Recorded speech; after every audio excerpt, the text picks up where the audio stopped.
thunderstorms were located along a line expected to move us to north to near Allentown, moving northeast at 20 miles per hour. And nickel-sized hail. Source, radar indicated.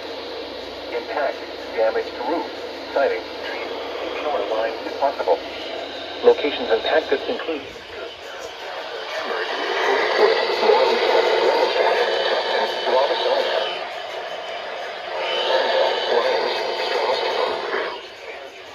Watermakers, New Tripoli, Albertus, and Centerport.